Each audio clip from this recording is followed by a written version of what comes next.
Hi everyone, it's Frankie-Lou. And Angus. And we're here today to talk about a subject that's very, very important to us. Yep.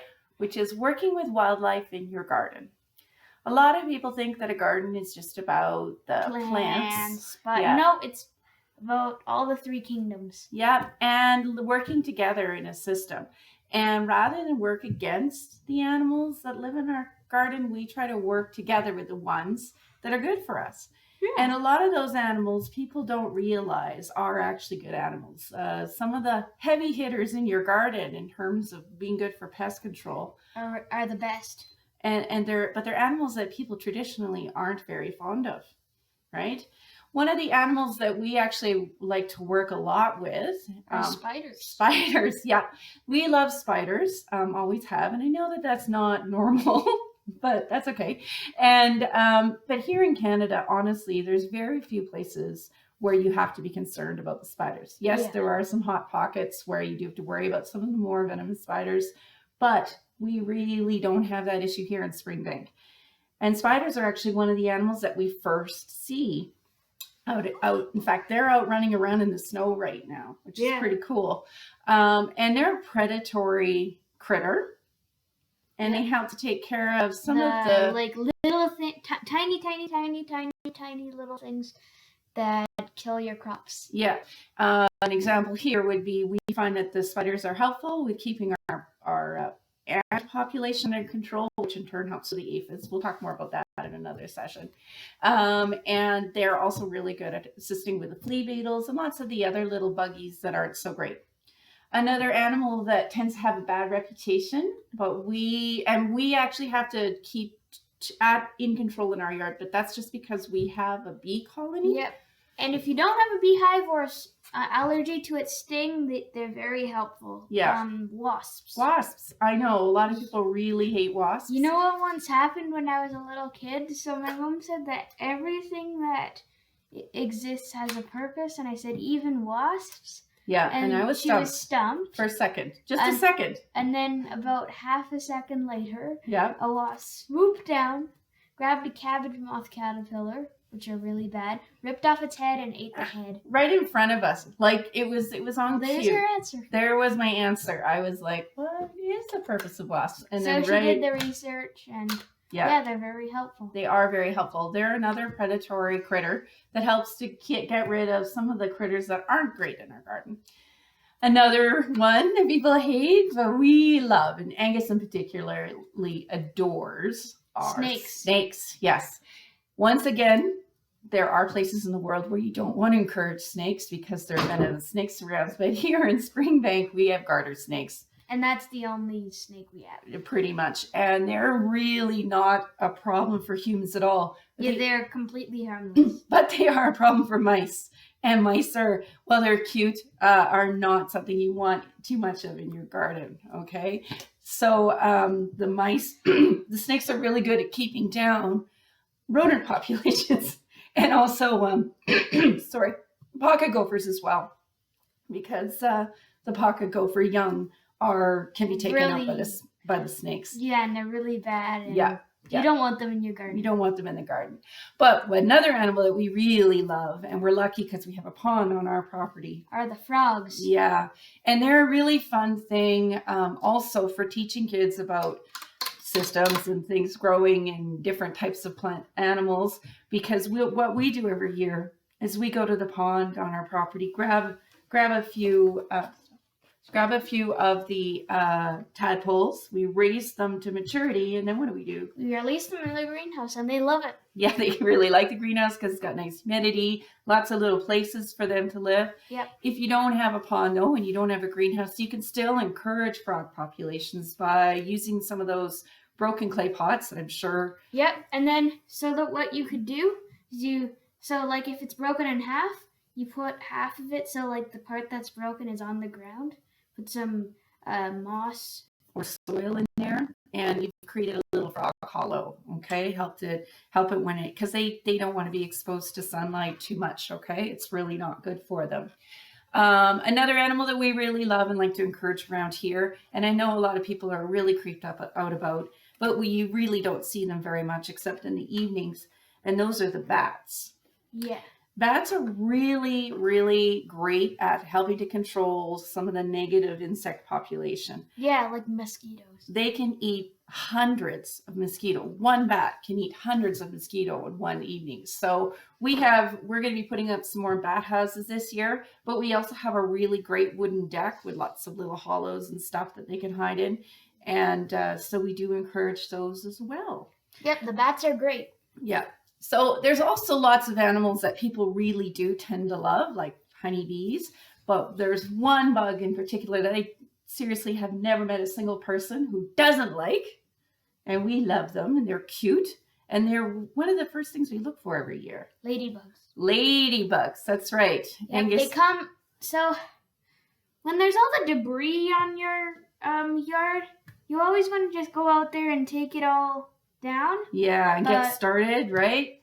But no, well, you have to do that after the ladybugs have emerged. Yeah, Angus likes to call them his indicator species, actually, for when it's time to start actually cleaning the debris out of the garden and get started on planting. Trust me, I completely understand the impulse. Once that first melt comes, you want to get out there and just start ripping everything up.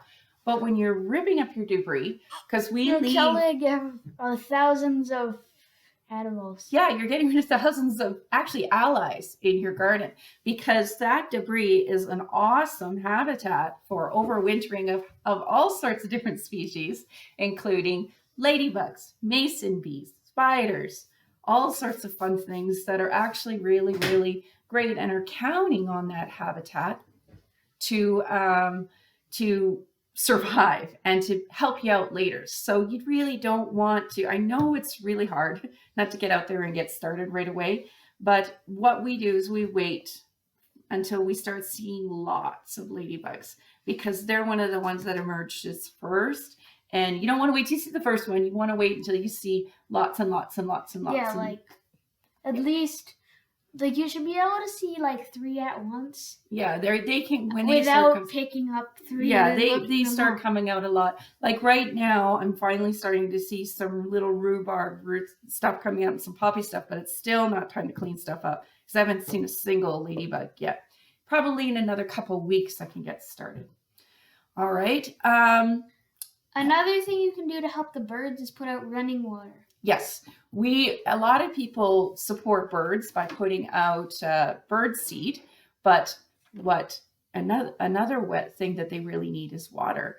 And putting running water out is great because it encourages them to come. They think that if the water is running, then it's fresh. Yeah, and then so they have the fresh water. Stop, honey, please. And another animal that likes to use that water are bees. And Spiders. Spiders. You'll see. Oh, and also when you if you have like a fountain, yeah, that you want the bees to be able to drink from, this is a good point. Rocks in it. Put rocks in it. Because a bee can drown in like a teaspoon of water, and there's nothing more frustrating than going out. You're thinking you're helping your creatures, and you go and you see a bunch of dead bees lying there. So what we do is we're going to be setting up our fountains pretty soon because we are expecting some good weather and temperatures above 0 consistently very soon. And so we're going to have some fountains out there, but we're going to make sure we put lots of big rocks in those fountains so that the bees can climb out of the water if they happen to get in there, right? Yeah, so that's one of the things that we're going to do is we are going to have those fountains set up for the bees. So we're going to show you one little trick here that's super fun to do, and another way to help you with your birds besides just putting out plain seeds.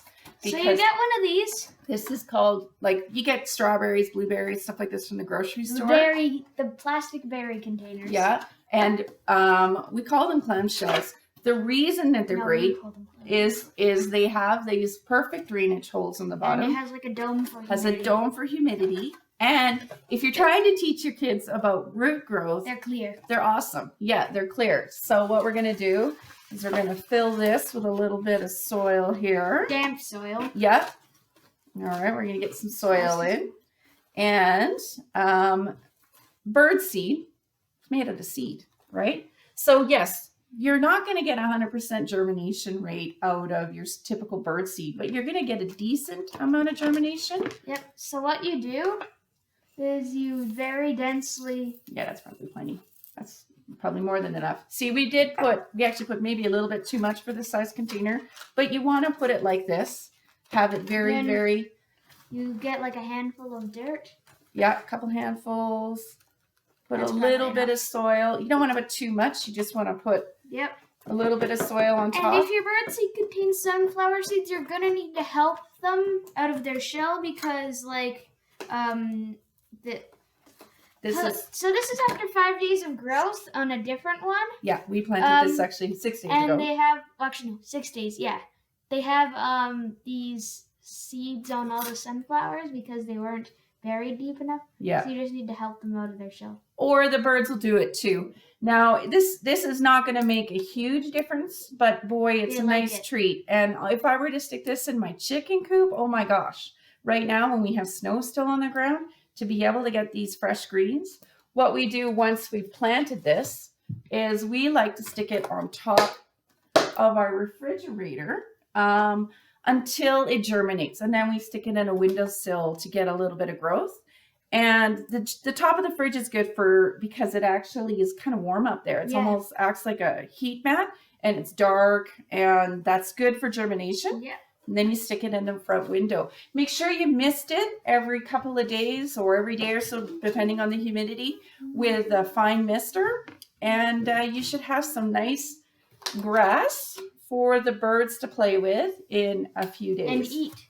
Yeah, you can also do that with, I have chickens, so I have oats, and I do that with oats for my not my birds, for my cats. They like the cat grass. Okay, so that today, I just hope that we can encourage you to try to work with the wildlife in your garden. I know it can be hard when you start, if you're not used to it, to see all these creepy crawlies, but the creepy crawlies are often the things that are best for your garden. Yeah, like centipedes. Yeah, centipedes. They're great because they're a predator. So I would encourage you also to help support the ones. And it's really, once you start getting used to seeing them around, you might realize how much benefit that you're doing, particularly if you're going to attempt to do organic gardening like we do. All right, so I hope you give that a try. The clamshell is a really fun activity too if you want to teach some kids about root growth. And if you have any questions or things you want to see in the future, leave a cool comment. And yeah, we'll get back to you. Yep. Have a great day. Bye.